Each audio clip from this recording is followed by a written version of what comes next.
वंदे देवं उमापतिं सुरगुरुं वंदे जगत्कारणं वंदे पन्नगभूषणं मृगधरं वंदे पशूनां पतिं वंदे सूर्यशशाङ्कवह्निनयनं वंदे मुकुन्दप्रियं वंदे भक्तजनाश्रयं च वरदं वंदे शिवं शङ्करम्।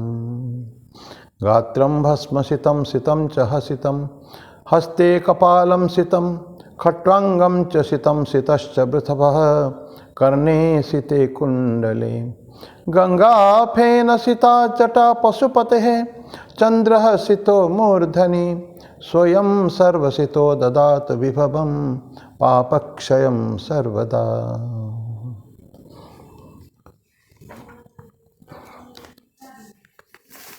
भगवान शिव शंकर जी को मेरा प्रणाम। भगवान श्री रामकृष्ण देव, जगत जननी माँ शारदा जी और स्वामी जी को प्रणाम अर्पित करता हूँ। मेरे गुरुदेव पूजनीय स्वामी भूतेशानंद जी महाराज को मेरा प्रणाम है और आप सभी को प्रणाम। आज 18वां अध्याय शुरू करेंगे, अंतिम चैप्टर, सबसे बड़ा अध्याय वही है। लेकिन उससे पहले एक भगवान शिव जी के ऊपर एक भजन आज गाएंगे, शिवाष्टकम। आदि शंकर का लिखा हुआ, शंकराचार्य का लिखा हुआ है। प्रभु मीश मनीष मशेष गुणम गुणहीन महीश गराभरणम रणनिर्जित दुर्जय दैत्यपुरम रणनिर्जित दुर्जय दैत्यपुरम प्रणमामि शिवं शिवकल्पतरुं प्रणमामि शिवं शिवकल्पतरुं गिरिराजसुतान्वितवामतनुं तनुनिन्दितराजितकोटिविधुं विधिविष्णुशिरोद्धृतपादयुगं विधिविष्णुशिरोद्धृतपादयुगं प्रणमामि शिवं शिवकल्पतरुं प्रणमामि शिवं शिवकल्पतरुं शशलाञ्छितरञ्जितसन्मुकुटं कटिलम्बितसुन्दरकृत्तिपटं सुरसैवलिनीकृतपूतजटं सुरसैवलिनीकृतपूतजटं प्रणमामि शिवं शिवकल्पतरुं प्रणमामि शिवं शिवकल्पतरुं नयनत्रयभूषितचारुमुखं मुखपद्मपराजितकोटिविधुं विधुखण्डविमण्डितभालतटं विधुखण्डविमण्डितभालतटं प्रणमामि शिवं शिवकल्पतरुं प्रणमामि शिवं शिवकल्पतरुं वृषराजनिकेतनमादिगुरुं गरलासनमाजिविषाणधरं प्रमथाधिपसेवकरञ्जनकं प्रमथाधिपसेवकरञ्जनकं प्रणमामि शिवं शिवकल्पतरुं प्रणमामि शिवं शिवकल्पतरुं मकरध्वजमत्तमतङ्गहरं करिचर्मगनागविबोधकरं वरमार्गणशूलविषाणधरं वरमार्गणशूलविषाणधरं प्रणमामि शिवं शिवकल्पतरुं प्रणमामि शिवं शिवकल्पतरुं जगदुद्धवपालननाशकरं त्रिदिवेशशिरोमणिधृष्टपदं प्रियमानवसाधुजनैकगतिं प्रियमानवसाधुजनैकगतिं प्रणमामि शिवं शिवकल्पतरुं प्रणमामि शिवं शिवकल्पतरुं हृदयस्थतमः प्रकरापहरं नृमनोजनितागविनाशकरं भजतो किल दुःखसमिद्धहरं भजतो किल दुःखसमिद्धहरं प्रणमामि शिवं शिवकल्पतरुं प्रणमामि शिवं शिवकल्पतरुं प्रणमामि शिवं शिवकल्पतरुं। ओम नमः शिवाय शांताय कारणत्रय हेतवे निवेदयामि चात्मानं त्वं गतिः परमेश्वरः।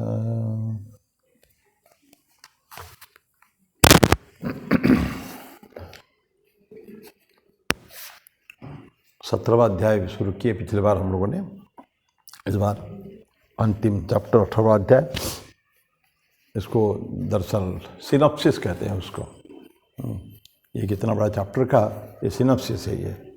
और अब जो पढ़ेंगे ज़्यादातर हम ऑलरेडी पढ़ चुके हैं, मोस्ट में कहीं ना कहीं पढ़ चुके हैं। उसको फिर से एक रिपीट करने का है और थोड़ा एक्सप्लेनेशन के साथ क्लैरिफिकेशन थोड़ा, ये अंतिम चैप्टर पे है ये। एक प्रिंसिपल, कोई भी तत्व को विभिन्न उपाय से हम उसको रख सकते हैं, परिवर्तन कर सकते हैं। एक ही प्रिंसिपल को विभिन्न एंगल से, उसका विभिन्न पहलू से उसका चर्चा कर सकते हैं। एक उदाहरण लिया जाए हम लोग कि कोई भी सत्य है, कोई भी चीज़ वस्तु है, उसको सामग्रिक रूप से देखना एक अलग है, उसके छोटे छोटे पार्ट्स को देखना एक अलग होता है। भगवान रामकृष्ण देव उदाहरण दिए थे हाथी का। एक 4-5 अंधे थे सब दृष्टिहीन थे। उनको इच्छा हुई हाथी देखने जाने के लिए। हाथी देखने गए, हाथी खड़ा है, तो एक व्यक्ति ने उसका पैर को पकड़ा, बोला कि ये तो एक बड़ा खंबा है, ये स्तंभ है बहुत बड़ा। क्योंकि उसना वो देखते ही नहीं, हाथी पूरा हाथी तो नहीं देख रहा है, तो विशाल जानवर जो है, जंतु ना देखे, उससे खाली उसका पैर को पकड़ा। एक ने उसको कान को पकड़ा, बोले ये तो सूपा जैसा है वो। किसी ने उसका पूंछ को पकड़ा, बोला कि तो रस्सी है। तो किसी ने सूंड को पकड़ा। अलग अलग व्यक्ति ने अलग अलग उसका जो लिम्स को, अवयव को उन्होंने जो छुआ, टच किया, स्पर्श किया, तो उसको अलग अलग चीज़ दिखा उसको है। तो लेकिन हाथी जो है, ना तो केवल सूंड है, ना तो केवल उसका पूंछ है, ना उसका पैर है, ना उसका पेट भी किसी ने उठाया, बोला ये तो बड़ा दीवार है, एक तो बड़ी ह्यूज विराट बड़ा है, ये बहुत बड़ा दीवार है वो।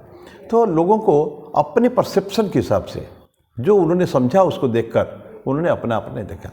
लेकिन इस सारे चीज़ को मिलाने के बाद भी और कुछ, हाथी जो है, all this things taken together plus something else also, जो इन अंधों ने, इस दृष्टिहीन लोगों ने नहीं देखा था। तो ये सत्य ऐसे ही है। तो जैसे हाथी का उदाहरण हमने लेके देखा है, और किसी को ले, कोई भी उदाहरण ले, इंसान का भी। कोई इंसान अगर हम देखें, हमारा हाथ, हमारा पैर, हमारा कान, हमारा आँखें, ये सब अलग अलग उसका एक नज़रिया से लोग देखेंगे। लेकिन इंसान जो है, man by himself, he is much higher than what all the things taken together. ये जो चर्चा हम लोगों ने किया है, तो उसको, ये सत्य के बारे में है। तो सत्य को विभिन्न प्रकार से, विभिन्न उपाय से उनको हम स्थापित कर सकते हैं। और ये प्रत्येक एक अलग अपील है हर एक का। कोई वो छोटा सत्य का एक छोटा सा कण भी होगा, उसका एक अलग सिग्निफिकेंस है उसका, लेकिन वो सब मिला देने के बाद उसका कुछ अलग हो जाता है वो। तो बस ये एलिफेंट के उदाहरण से ये हम लोगों ने समझा है। अब ये भगवद गीता के बारे में जो हम पढ़ते हैं, अभी तक 17 अध्याय पढ़ चुके हैं पिछले 3 साल से करीब 2000, जब कोविड शुरू हुआ था 2020 में, ये तो चौथा 3 साल पूरा हो चुका है। 2020 में कोविड समय में शुरू हुआ था ये, तो तब तो चल ही रहा है। अब पता नहीं कितना दिन लगेगा। 78 श्लोक इसमें है। ये गीता का पोजीशन भी ठीक उसी तरह का है। भगवद गीता का 18 अध्याय है, हम जानते हैं, और प्रत्येक अध्याय का एक अलग अपील है, क्योंकि एक अलग अलग योग है। 18 अध्याय 18 योग है। जैसे कुछ लोगों का प्रश्न करना है, तो पहला जो योग है वो तो अर्जुन विषाद है। भगवान कृष्ण तो कुछ कहा ही नहीं उसमें। भगवद गीता भगवान कृष्ण की वाणी है मूल रूप से। लेकिन प्रथम अध्याय जो हुआ, प्रथम अध्याय में कहीं भी भगवान कृष्ण के एक शब्द नहीं है। उन्हें खाली मुँह का श्रोता के हिसाब से रहे, just hearing, listening to what Arjun was telling. Arjun अपना बोला था, बहुत दुखी था, इतना स्ट्रेस्ड। ऐसा कहते हैं कि अगर टेंशन, स्ट्रेस का अगर देखना है, हाइट तो आपको भगवद गीता में जाके अर्जुन का देखिए क्या कंडीशन, इतना विराट, इतना विशाल महान हीरो, सिंगल हैंडेडली कितने बड़े बड़े आर्मी को हराया है, लेकिन वो आज भगवद गीता में अंदर महाभारत युद्ध में प्रथम दिन में जब देखता है, फर्स्ट शंख बजने के बाद भी पहला दिन एकादशी का दिन था, मोक्षदा एकादशी मनाते हैं उस दिन, दिसंबर महीने में आता है करीब करीब मोक्षदा एकादशी, उसी एकादशी के दिन शुरू हुआ था, ये युद्ध शुरू हुआ था। तो शंख बजने के बाद अर्जुन भगवान कृष्ण को बोलता है चलो मेरे को दोनों सेनाओं के बीच में खड़ा कर दो, मैं देखना चाहता हूँ मेरे साथ कौन युद्ध करना चाहते हैं। कैर्मया सह यद्धव्यम अस्मिन् रण समुद्यमे, उसका एक अहंकार भी हो जाता है। कौन कौन किसके मेरे साथ, मया सह, मेरे साथ मैंने अकेला को अपने को बड़ा हीरो मानता है ना, वो मान है तो है ही, हीरो तो है ही है, तो मेरे साथ कौन युद्ध करना चाहते हैं मैं देखना चाहता हूँ। तो देखने के बाद क्या देखता है वो जाके देखता है कि भीष्म पितामह, कृपाचार्य, द्रोणाचार्य सब उनके गुरु पितामह, तो जिन्होंने गोद में खिलाया, द्रोणाचार्य जिन्होंने डिक्लेयर कर देते अर्जुन के जैसा और धनुर्धारी कोई सारा संसार में कोई नहीं है, ऐसा लोग हैं, छुटपन से उनको खिलाया उन्होंने, और आज उनके सामने खड़े हैं। कर्ण है, दुर्योधन है, बहुत बड़े बड़े कौरव पक्षों के भी बहुत बड़े बड़े योद्धा थे और अपने तरफ से थे ही, लेकिन उसने विशेष करके वहाँ देखा आगे, तो देख के उसको पसीना छूटने लगा। वो जो कंडीशन डिस्क्राइब किया गया है अर्जुन विषाद योग में आखिरी में, उसमें देख ये है, थर थर पाँव काँप रहे हैं, पसीना छूट रहा है, रोमहर्षण हो रहा है, गांडी छूट रहा है अपने कंधे से, हाथ से, तो ये सब चीज़ें उसका टेंशन, भयंकर स्ट्रेस में। और फिर वो क्या करता है, उसको बहुत ज़्यादा दुख होता है, कष्ट होता है, विषाद किसके लिए वो शो करता है, विषाद किसके लिए कि मैं दूसरे से युद्ध नहीं करना चाहता है, रक्तरंजित सिंहासन में नहीं लेना चाहता हूँ। ऐसा किस काम का, जिसमें लाखों लोग मारे जाएंगे, स्त्री लोग मरेंगे, नारियां महिलाएं विधवा होंगी, वर्ण संकर होगा, बहुत सारे बड़े बड़े उदाहरण दे रहा है वो जस्टिफिकेशन। मैं क्यों युद्ध नहीं करूँगा, युद्ध नहीं होना चाहिए, युद्ध को कैंसिल करके सब ये सब मन में सोचता, कल्पना नहीं, वो बोलता है और भगवान कृष्ण सुनते हैं। तो वो जो चैप्टर है अर्जुन विषाद योग, फिर सांख्य योग, कर्म योग, ज्ञान कर्म संन्यास, कर्म संन्यास, इतना लेके अंतिम तक हम आ चुके हैं। 17 अध्याय समाप्त किया, श्रद्धा त्रय विभाग योग, तो 17 योगास हम लोग क्रॉस कर चुके हैं। तो प्रत्येक अध्याय में उनका जो जिस्ट जो है या उनका जो एक्सप्लेन करने की जो है जो टॉपिक्स, ये सब अलग अलग थे, हो गया। लेकिन all the 17 and this 18 chapter जो हम पढ़ने वाले हैं आज से, ये सारे this are all various portions of Bhagavad Gita as a whole. पूरा भगवद गीता का ये एक एक छोटे छोटे अंश मात्र है। तो गीता इटसेल्फ एक योग शास्त्र, कहते हैं ना कि इति श्रीमद्, ये ना भगवत प्रत्येक अध्याय के अंत में है वो, ये भगवत महाभारत में योग शास्त्र में, और इसमें अर्जुन और कृष्ण अर्जुन का जो संवाद हुआ उसके अंदर ये योग है। तो ये प्रत्येक योग का है और सब योग मिलके भगवद गीता होते हैं। तो ये जो अगर सारे योग अलग अलग योग है, लेकिन ये जो चैप्टर है मोक्ष संन्यास योग 18वां अध्याय जो है, अष्टादश अध्याय, ये है उसका सिनॉप्सिस, एक जिस्ट सारांश मान सकते हैं। कुछ लोगों का कहना है, कुछ ज्ञानियों का कहना है ये अंतिम है। अगर कोई अध्याय आपने नहीं पढ़ा भी तो 18 अध्याय पढ़ लीजिए, आपको एक नॉलेज जिस्ट हो जाएगा। ठीक है, भगवान कृष्ण ने अंतिम में आश्वासन वाणी भी देते हैं और संजय का उसमें से समाप्त होता है ये अध्याय। तो ये सिनॉप्सिस है भगवद गीता का। तो अध्याय अलग और गीता अलग है। अब इसमें 2-3 नाम से भगवान कृष्ण को अर्जुन ने एड्रेस किया है। हम पढ़ेंगे अभी फर्स्ट चैप्टर। फर्स्ट क्या है, पहला श्लोक अर्जुन से, संन्यासस्य महाबाहो तत्त्वम् इच्छामि वेदितुम त्यागस्य च हृषिकेश पृथक् केशिनि सूदना। तो यहाँ बोलते हैं कि 3 नाम से अर्जुन ने भगवान कृष्ण को एड्रेस किया है। अर्जुन बोलते हैं हे महाबाहो, नंबर 1 महाबाहो बोलते हैं, बहुत वेरी स्ट्रांग पर्सन। एक तो इन लोगों के बड़े बड़े लोग हैं ना, अजानुभुज होते हैं, वो एकदम जांग तक बने, घुटने तक उनका हाथ जाता है। भगवान श्री राम थे, भगवान कृष्ण थे। हे महाबाहो, हे हृषिकेश। हृषिकेश मतलब सारे इंद्रियों के जो शासक होते हैं, master of the senses. Hrishikesh, हे केशिनीसूदन, मैं संन्यास और त्याग के तत्व को अलग अलग जानना चाहता हूँ। तो किस किस नाम से उन्हें प्रकार है? महाबाहो, हृषिकेश और केशिनीसूदन, 3 नाम से। अब एक एक करके हम पढ़े। केशिनीसूदन क्यों बोलते हैं? केशी नाम का एक राक्षस था, असुर, जिसे भगवान कृष्ण का युद्ध हुआ था। और केशी ने एक अश्व, घोड़ा का रूप धारण करके युद्ध करता है। बहुत उत्पात मचाया उसने। तो उसका इच्छा थी कि भगवान कृष्ण को मार डालेगा, लेकिन भगवान कृष्ण तो महाबाहु थे। तो केशिनीसूदन, केशी को मारने वाला जो है, स्लेयर ऑफ केशी, केशिनीसूदन, केशी राक्षस को मारने वाला है, वो हो गया केशिनीसूदन। ठीक है। अब महाबाहु मतलब क्या होता है? बहुत वेरी स्ट्रांग, इस आर्म्स एकदम मुख्य है उसका, भगवान कृष्ण के। देखेंगे हम भगवान कृष्ण सभी ईश्वरों के आर्म्स को, आजानुभुज सरचाप धर, भगवान राम जी को गाते हैं। संग्राम जी तखर दूषणम, राम जी के गाते हैं। बहुत लंबा हाथ होता है भगवान कृष्ण के भी। बड़े बड़े जो होते हैं ना, योगी जो होते हैं, उनका हाथ थोड़ा लंबा होता है उनका। तो बोलते कि हे केशिनीसूदन, हे महाबाहो, हे हृषिकेश। तो केशी नाम का असुर का संहारक, और महाबाह हृषिकेश बोलते कि जो इंद्रियों के स्वामी है। मैं संन्यास और त्याग के तत्व को अलग अलग जानना चाहता हूँ। संन्यास के क्या है और त्याग क्या है, 2 अलग अलग शब्द है। इसको मैं अलग अलग से जाना, त्याग के भी समझना चाहता हूँ, और संन्यास क्या है उसको भी मैं समझना चाहता हूँ। तो ये केशी का हमने पढ़ा है। और घोड़ा, केशी राक्षस जो है, घोड़ा बन के खा जाना, सॉलो मतलब भगवान कृष्ण को अंदर ले लेगा, पेट के अंदर ले लेगा था।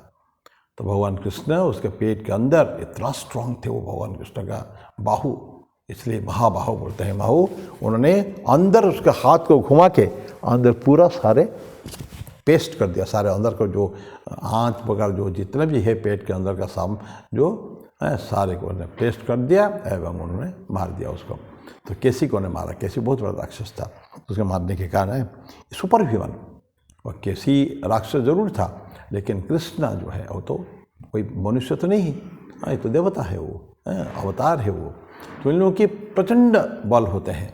तो ये सुपर ह्यूमन बीइंग ने अपने द्वारा उसको उन्होंने स्क्वीज कर दिया, सारे चीज़ों को अंदर पीस कर मरोड़ कर तो एकदम बना दिया, कचुम्बर जैसे बना था ना, उससे ज़रा बना दिया उन्होंने। इसलिए उसको बोलते हैं कि महाबाहु बोलते हैं और केशिनीसूदन बोलते हैं। और फाइनली सारे जो कर्म करते हैं इसके लिए इंद्रियों के ऊपर कंट्रोल चाहिए, इंद्रिय निग्रह चाहिए, मन और इंद्रिया। जिसके लिए हम शम और दम, यहाँ यूज नहीं हुआ वो शब्द, तो हृषिकेश करके हुआ है। तो शम और दम यूज होता है। शम है कंट्रोल ऑफ द माइंड, दम है कंट्रोल ऑफ द सेंसेस, इंद्रिय निग्रह होते हैं। तो ये दोनों के मास्टर होना चाहिए। जो महान व्यक्ति जो होते हैं, दे आर मास्टर्स। कितने अवतार साहब देखिए, सब कैसे वैसे ही थे, अपने ऊपर कंट्रोल था उनका। दे आर कि भाई अवतार, उनके तो जन्म लेने की जरूरत नहीं है ना। अवतार ह्यूमन बीइंग में फ़र्क क्या है? हम लोग अपने कर्म के कारण पैदा होते हैं, कर्म संस्कार के कारण पैदा होते हैं। पुनर्जन्म होता ही हमारे को लेना ही पड़ेगा, जब तक कि अंतिम जो इच्छाएं, वासनाएं, संस्कार जब तक पूरा मिट न जाता है तब तक जन्म लेना पड़ेगा।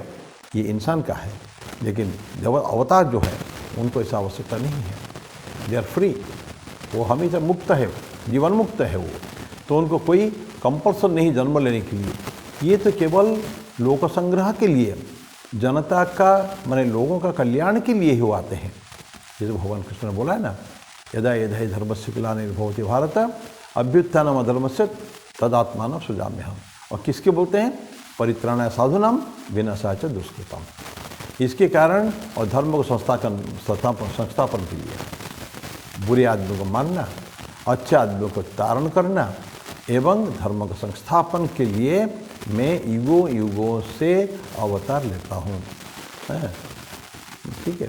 तो ये भगवान के बने अवतारों का एक पर्पस, सिर्फ one purpose, and that is self decided कि मुझे लोगों का कल्याण करना है। मेरा कोई संस्कार नहीं है कि मुझे पैदा होना पड़ेगा। पैदा होना मेरे लिए कोई आवश्यकता नहीं है। This is because of my compassion for the whole mankind. लोगों के कल्याण के कारण के साधन के लिए मैंने ईश्वर अवतार लेते हैं। जैसे भगवान राम के लिए आता है ना, सारे सूर्य नर संत धनु सभी के लिए उन्होंने लीन मनुज अवतार भगवान श्री राम ने लिया है। बात दिया था, भगवान कृष्ण ने से बोल दिया था यस मैं आऊँगा। भगवान विष्णु ने गया, विष्णु ने जब उनको बता दिया उनके भक्त को, खुदीराम जी को, मैं तुम्हारे घर में अवतार लूँगा, और रामकृष्ण बन के वो आए। गया विष्णु, भगवान रामकृष्ण बन के आए हो। तो ये सब अवतार समस्या में आते हैं, तो उनका अलग है, इसलिए अवतार और इंसान में ये फर्क है उनको। तो लेकिन ये सारे कर्म करते करते उनका इंद्रियों के ऊपर परफेक्ट कंट्रोल चाहिए है। तो इसलिए उनको अब भगवान कृष्ण का वो था, इसके लिए उन्होंने उनको नाम दिया क्या, ऋषिकेश। और जो 3 नाम जो है ये कुछ पर्पस है, अर्जुन जो नाम दिया है ना, तो तीनों क्यों दिया उन्होंने, ये हमारे जो इवोल्यूशन जो होता है ना, कोई भी चीज़, हम सब प्रत्येक व्यक्ति का इवोल्यूशन होता है। जो अवतार को छोड़ दीजिए, आने की आवश्यकता नहीं है, लेकिन फिर भी आते हैं। लेकिन रेस्ट ऑफ द पीपल, हम कभी we are children of immortality, you know. हम लोग अमृत के संतान हैं।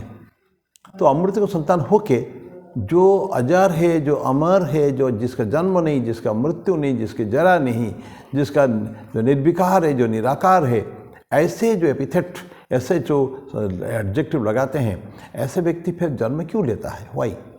बिकॉज ऑफ हिज संस्कारस, पुराने संस्कार के कारण वो पैदा लेता है, एवं उसको धीरे धीरे उसको समाप्त करना पड़ेगा। ठीक है, तो इसे बोलते हैं कि तो ये जो इनका पर्पस जो है अवतार का यही है, और उस पर्पस को करके फिर उनका रुखसत फिर चले जाते हैं। बारंबार आना भी पड़ सकता है, कभी युगों के बाद कभी कभी आते हैं वो लोग। तो ये 3 नाम हमने जो पढ़ा है अर्जुन ने, इवोल्यूशन प्रोसेस में इसकी आवश्यकता है, धीरे धीरे धीरे स्लोली बढ़ता है, एकदम नहीं होता है। तो पहले उनको किसी को पहले स्ट्रेंथ, तो पर्पस है इंसान लाइफ, हमारे जो मनुष्य जीवन का है कि we must be strong enough, बलवान होना चाहिए। तो मैंने strength is life, weakness is death. बल ही जीवन है, दुर्बलता मृत्यु है, स्वामी विवेकानंद ने कहा है ये। तो बिना बल के कुछ नहीं होता है। इसीलिए स्वामी जी ने बल का उपदेश दिया है। 2 अध्याय में हम पढ़ चुके हैं ऑलरेडी। 2 अध्याय में शुरुआत में देखा, जो अर्जुन युद्ध करना नहीं चाहता है, बुजदिल हो रहा है, भीरू हो रहा है, कापुरुष जैसा काम बात कर रहा है, so he has to given a dose. और भगवान कृष्ण ने वो डोज दिया, किस बात किस रूप में? 2nd चैप्टर का हम पढ़ चुके हैं, 2 और 3 श्लोक में। स्वामी जी बोलते हैं वो मैसेज ऑफ स्ट्रेंथ, एंड वो बोलते हैं कि ये सारांश अगर गीता में देखो मैं, तो ये 2 श्लोक है। कुतस्त्वा कस्मलमिदं विषम समीपस्थितम अनार्य जुष्टम अस्वर्ग्यम अकीर्तिकरम अर्जुन क्लव्यं मास्मगम पार्थ नैतत्वयि उपपद्यते क्षुद्रम हृदय दौर्बल्यम त्यक्त्वा उत्तिष्ठ परंतप। बस ये 2 श्लोक, क्लिबता, नपुंसकता को मत जाओ तुम। ठीक है, और इस समय में, इस महान घड़ी में, विषम घड़ी में तुम्हारा दुर्बल बनना ये शोभा नहीं देता तुमको। ना तो स्वर्ग प्राप्ति कराएगी, ना तो कीर्ति देगी तुमको, है तो अस्वर्ग्यम अकीर्तिकरम अर्जुन। तो ये तुमको कुछ कहीं से फायदा नहीं है, घाटा ही घाटा है उसमें। तो तुम युद्ध करना चाहिए। तो ये जो स्ट्रेंथ जो दे रहा, उससे क्लीब बोल देना, नपुंसक बोल देना किसको? तो पुरुष इतना बड़ा महान पुरुष है, तो उसको बोल देना कि नपुंसक जैसा व्यवहार करते हो, ये ठीक में लग नहीं रहा है। But he wanted to give a shock treatment to Arjun. तो ये पहला शुरू में है। तो बल धीरे धीरे हमको बढ़ाना है, बलियान होना चाहिए प्रत्येक, ना केवल योद्धा को। हम सब जीवन युद्ध में काम कर रहे हैं ना, प्रत्येक ईच वन ऑफ अस। हम जो संसार में आए हैं वो हमको इकट्ठा करना पड़ेगा, स्ट्रेंथ है ये, फर्स्ट स्टेप है बिल्कुल। तो महाबाहु तो ठीक है, वो स्ट्रेंथ के लिए महाबाहु दिया गया है। देन बोलता है कि वी हैव टू शो आपको दिखाना पड़ेगा कि यस आई कैन। आपको जो बल है, बल का उपयोग करके, जैसे भगवान श्री राम ने ताड़का को मारा, उसको मारा, सुबाहु को मारा, मरीच को मारा, सबको, सब ढेर सारे राक्षस को मारा। अब भगवान कृष्ण तो न जाने कितने मारा है। 10 दिन 15 दिन का जो उम्र के हुए होंगे तब से उन्हें पुतना से मारना उनको शुरू हुआ उनका। कितनी मारे हैं ब्रज के अंदर राक्षस को, ठिकाना जितने जितने कंस भेजता है सबको उन्होंने मारा उन्होंने। तो ये क्यों मारा गया? ये तो केशिनिषूदन बाद में उनका नाम दे रहे हैं, न जाने कितना वो जो मार चुके हैं। सबके नाम देंगे तो न जाने खाली जितने लोगों को मारे हैं उसके नाम के साथ भगवान कृष्ण का अलग से नाम हो जाएगी, और है भी। तो ये तो पहले महाबाहु हो गया, फिर केशिनिषूदन मतलब ये जो बुराई को नाश करना जो है, उसको दमन करना बुराई को, ये भी उनका काम है। और थर्ड काम ये सारे करते हुए अपने ऊपर आपा नहीं खोने का है।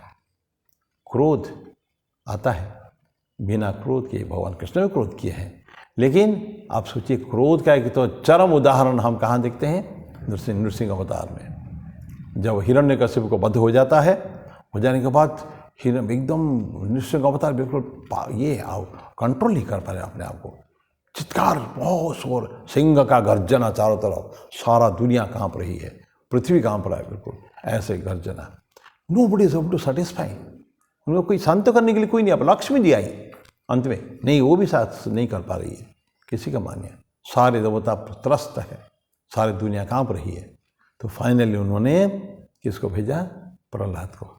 प्रहलाद तुम्हारे लिए तो आए हैं, नृसिंह अवतार लिए हैं, तुम उनको शांत करो। और सचमुच प्रहलाद जब स्तुति करता है, क्या सुंदर स्तुति है, तो स्तुति करने धीरे धीरे शांत हो जाता है, शांत हो जाते हैं, उसको चाटते हैं, उसको गोद में लेकर उनको, एकदम प्रेम के कारण। फिर उसको बोलते हैं तुम कुछ मांगो।